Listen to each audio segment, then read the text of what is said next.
सब आ गए यार? कोई एक आ जाए भाई। सादिक कोई एक फिर से बताया करो कि सब आ गए।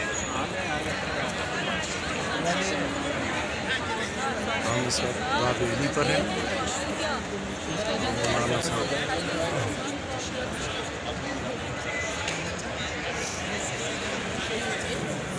तो चलें, बिस्मिल्लाहिर्रहमानिर्रहीम।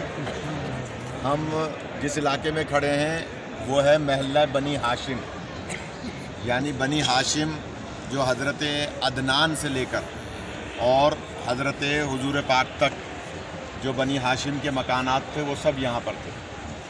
यानी ये पूरा महल्ला वहाँ तक बनी हाशिम का महल्ला था और यहाँ बनी हाशिम बड़े जाओ हशम के साथ रहा करते थे, उनके मकानात थे।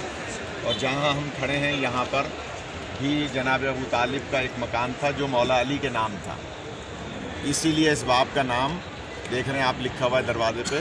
थोड़ा गौर करें, सबको नज़र आ रहा है अली गेट लिखा हुआ है और अरबी में भी लिखा हुआ है, नज़र आ रहा है। ये बाब अली इसलिए है कि यहाँ पर मौला का घर था, इस वजह से यहाँ उनका गोया दरवाज़ा खाने काबा के अंदर सही के अंदर खुलता था। मौला अली अलैहिस्सलाम। आइए